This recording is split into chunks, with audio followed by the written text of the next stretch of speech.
In this video, I will explain a bit the advanced math I used in the Digest Pi from correlating balls that was supposed to only use high school level mathematics. Basically, I will show that if we have a relationship of the form ax plus by, well, this is equal to the length of a segment having coordinates ab times the length of a segment having coordinates xy times the cosinus between the angle between the two segments. And I would also show that if tangent of x is about x for small x, if you get small enough. Now, the first one. To prove that, I will just put my numbers in a plane, and I will draw a few triangles so that I can use trigonometry. So here is a triangle, and we will have our first couple, A and B, will be the coordinates of this point. And here I will have x and y, and I will name x the length of this segment, C the length of this segment, and A the length of this segment. And what I basically want to prove is that ax plus by, okay, ax plus by is equal to the length of AB, so A times the length of x times the cosinus of the angle alpha in between the two. So to prove that, we will simply use the cosine rule, which tells us that c squared is equal to x squared plus a squared minus 2ax cos alpha. So this is a basic trigonometric relationship. If you don't know what it is, if you look at the proof, I will just mention it briefly below. If you don't know this relationship, which may seem more advanced than what I promised, you will be able to understand with the proof below from basic principles how this works. So c squared is equal to x squared plus a squared minus 2ax cos alpha. How do we prove that? Well, we just simply see what is c squared. C squared is the distance between this point and this point. So it's x minus a squared plus y minus b squared, which is equal to the length of this segment, where it's x squared plus y squared plus a squared plus b squared minus 2ax cos alpha, which is, we'll leave in this way because this is the relationship we want to prove. This is the length of the first segment times the length of the second segment times the angle in between the two, the cosine of the angle between the two. So x squared minus a squared, what's that? That's x squared plus a squared minus 2ax. And similarly, that's y squared plus b squared minus 2yb. So we see what happens. The x squared here cancels the x squared there, the a squared is cancelled, and same thing for the y's and the b's. They just get cancelled. And what we're left with is minus 2ax plus yb is equal to minus 2ax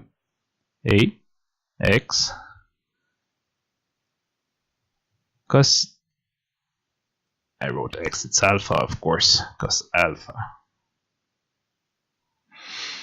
Okay, now we cancel the 2's, and we're left to the relationship we were looking for. Ax plus yb, or by, is equal to the length of a times the length of x times the cosinus of the angle in between the two. So what if you don't know the cosine? Well, we can derive it.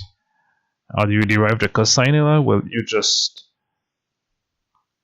have a triangle here, and I will just draw the perpendicular here, and I will name all the sides so that we know what we're talking about. We name this one D, the length is D, the length is A, the length is C, and this is B1, B2, with the B1 plus B2 equals to B, the length of this whole side, and this is an angle alpha here. So what we want to know is the length of C in terms of A and B. That's the cosine law. How do we do that? Well, we know since this is a right angle, we know that C squared, because we have a right angle here, is equal to B2 squared plus D squared. But what is B2? B2 is B minus B1. So it's equal to B minus B1 squared plus D squared. But this is equal to B squared plus B1 squared minus 2B B1 plus D squared. But D squared plus B1 squared is just A squared. So B squared plus D squared, sorry, B1 squared, let me restart that, B1 squared plus D squared is E squared. So we get E squared plus B squared minus 2B, and then I will multiply by A and divide by A. Multiplied by B1, and B1 over A, well, this is just cosinus alpha. B1 over A is the cosinus of the angle, so we get the cosine law, which is equal to A squared plus B squared minus 2AB cos alpha. Okay, now let's see the other relationship. For the second part, I will be using this diagram, which I drew in advance because it takes a bit of time, and I don't want to bore you too much. And it's basically two circles, one concentric to the other, and the diameter of the first circle is 1. And there's an angle alpha along that line, and I've named the points here O, A, B, C, and D. And what we're going to do is we're going to use the fact that the red area is smaller than the total of the red and the orange area, which is smaller than the total of the orange, red, and pink areas. And to do that, we will use, we need to do a few computations. The first one will be, we will need to know what is CBC here, what is the length here, what is the length OA, and how to calculate the area of a segment. So let's do these three things one after the other. The first one, what is BC? Well, we know that the tangent of alpha is equal to the length BC over OC by definition. But here, OC, well, OC is simply 1 because it's the length of the diameter of a unit circle. So that tangent of BC equals tangent alpha. Now that we do calculate OB. Well, OB, we know that the cosinus of alpha is equal to OC over OB. Just plugging in the definition, which means that OB equals OC, which is 1, over cosinus of alpha. And the last one, we want to know what is the area of the sector here. Well, area of a circle is equal to pi r squared. So, and we know that a circle is when alpha equals 2 pi. So the area of the sector here of the circle is equal to alpha over 2 times r squared. Because when alpha is 2 pi, we get back here, and otherwise it's proportional to the area.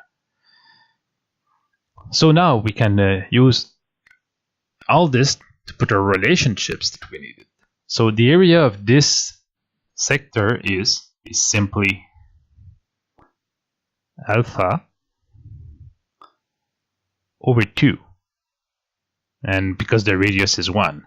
And the area of this triangle, but it's a triangle, so the area is the height of the triangle times the base over 2. So that's OC, which is 1, times BC, which is tangent alpha, over 2. So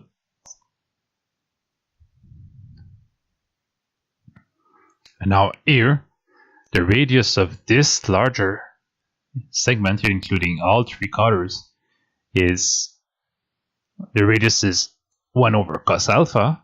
So it is smaller than alpha over 2 times 1 over cos squared alpha. So if we multiply both sides by 2 over alpha, we get 1 smaller than tangent alpha over alpha, which is also smaller than 1 over cosinus of alpha squared. And we know that cosinus alpha gets really, really close to 1 when alpha is small. When alpha is small, cosinus alpha is equal about to 1, and it doesn't vary much. If you look at it, that's because here you see alpha is the length of this segment here. You can go pretty high before the cosinus here, which is on the projection on the axis, starts to vary even a little. So even if you vary alpha a lot, you don't vary the cosinus by much.